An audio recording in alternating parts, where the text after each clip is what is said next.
चाय बेचने वाली चुड़ैल और कूड़ा उठाने वाली चुड़ैल। रात के 3 बज रहे थे। पूरे रेलवे स्टेशन पर सन्नाटा था। जोर जोर से हवाएं चल रही थी। तभी रेलवे स्टेशन पर एक ट्रेन आकर रुकती है, जिसमें कई सारे पैसेंजर अंदर बैठे होते हैं, लेकिन कोई भी आदमी उस ट्रेन से बाहर नहीं उतरता। सभी लोग अपनी खिड़कियां बंद कर लेते हैं कि तभी अंदर से एक औरत अपने पति से कहती है, सुनिए जी, इस स्टेशन पर कोई उतर नहीं रहा। ट्रेन आगे क्यों नहीं बढ़ रही और सबने अपनी खिड़कियां क्यों बंद कर ली? कितनी गर्मी हो रही है, ऐसे तो मेरा दम घुट जाएगा। उसकी बात सुनकर तभी एक बूढ़ा आदमी कहता है, चुप करो, कुछ मत कहो। अगर अपनी और हमारी जान की सलामती चाहती हो तो भगवान के लिए चुप रहो। वो दोनों चुड़ैल बाहर ही है अभी। तभी उनके आगे वाले वीआईपी डब्बे में एक परिवार होता है जो नैनीताल से अपने गांव सहारनपुर जा रहा होता है। लेकिन एक राघव नाम का लड़का, मैंने पहली बार किसी स्टेशन पर इतना सन्नाटा देखा है। राघव को वहाँ एक कूड़ा उठाने वाली और एक चाय बेचने वाली के अलावा और कोई नहीं दिखता। तभी उसके पास चाय वाली औरत आती है। चाय, गरम चाय वाली, चाय गरम, चाय वाली साहब, गर्मा गर्म चाय ले लो। चाय।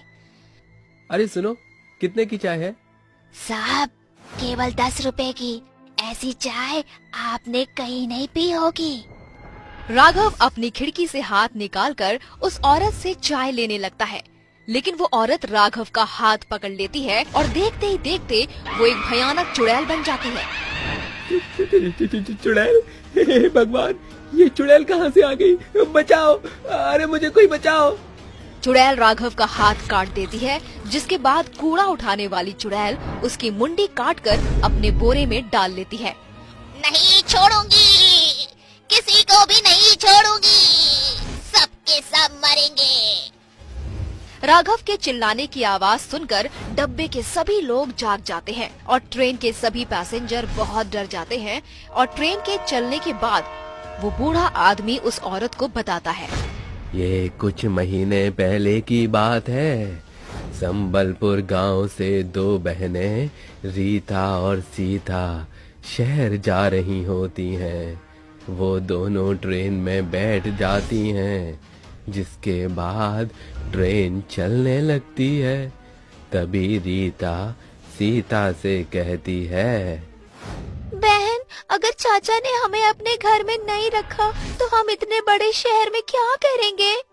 देख बहन, हमें कुछ तो करना ही होगा, क्योंकि अब हमारे साथ हमारे माता पिता नहीं हैं जो हमारी देखभाल कर लेंगे। हमें खुद ही अपना ख्याल रखना होगा। उस स्टेशन पर एक कूड़ा उठाने वाला था और एक चाय बेचने वाला।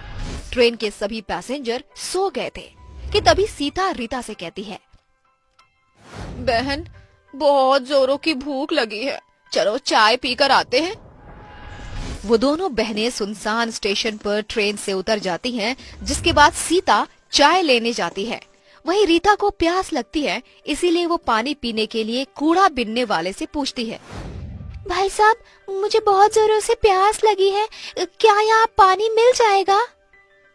कूड़ा बिनने वाला उसे बहुत ध्यान से देखता है, जिसके बाद वो उससे कहता है, उस कमरे में पीने के पानी की टोंटी लगी है, जाओ पी लो। रीता पानी पीने के लिए उस कमरे की तरफ जाने लगती है कि तभी वो कूड़ा बिनने वाला उसके पीछे पीछे आता है और कमरे का दरवाजा लगा देता है। अरे भाई साहब, ये तुम क्या कर रहे हो? दरवाजा खोलो, मुझे बाहर जाने दो। ऐसे कैसे जाने दूं? पहले वो काम तो कर दूं जिसके मुझे पैसे मिले हैं। क्या चाहते हो तुम? साफ साफ बोलो। रीता बहुत डर जाती है। इतने में वो आदमी एक खंजर निकालता है और उसके दोनों हाथ और उसकी मुंडी काट देता है। रीता वहीं मर जाती है। उसे मारने के बाद वो आदमी चाय वाले के पास जाता है। जब सीता कूड़े बिनने वाले के हाथ में खून से लथपथ खंजर देखती है तो वो डर जाती है, लेकिन तभी पीछे से चाय वाला उसका मुंह दबाकर उसे वहीं ले जाता है जहां उसने उसकी बहन रीता को मारा था। ये तुम तुम क्या क्या कर रहे हो? तुमने मेरी बहन को मार दिया। सीता कुछ कहती इससे पहले उस आदमी ने उसके दोनों हाथ और उसकी मुंडी काट दी। उस दिन दोनों बहनें मर जाती हैं। उनकी मौत क्यों हुई आज तक इस बात का पता नहीं चला।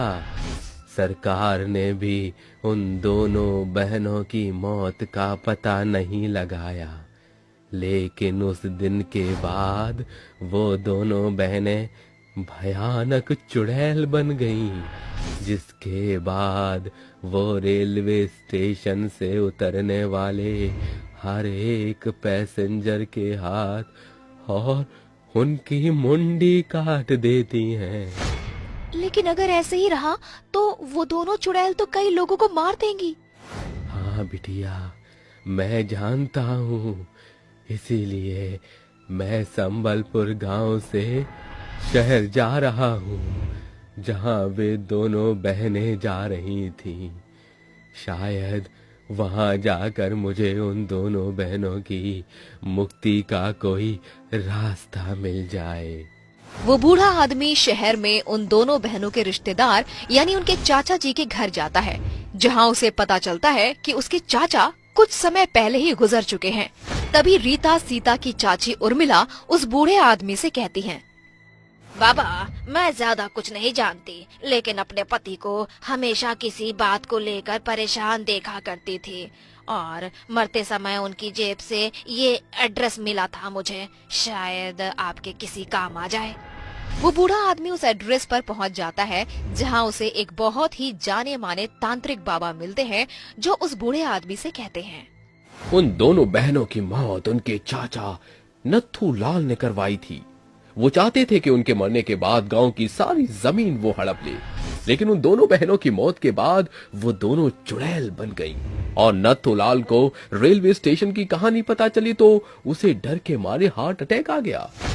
बाबा, मेरी मदद करो उन दोनों बहनों को मुक्ति दिलाने में।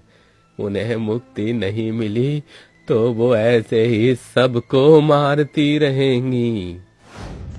वो बूढ़ा आदमी तांत्रिक बाबा को रेलवे स्टेशन लेकर जाता है और जैसे ही रात के 3 बजते हैं, वो दोनों चुड़ैल सामने आती हैं और जोर जोर से हंसने लगती हैं। चले जाओ यहाँ से, ये रेलवे स्टेशन मेरा है, मैं सबको मार दूंगी।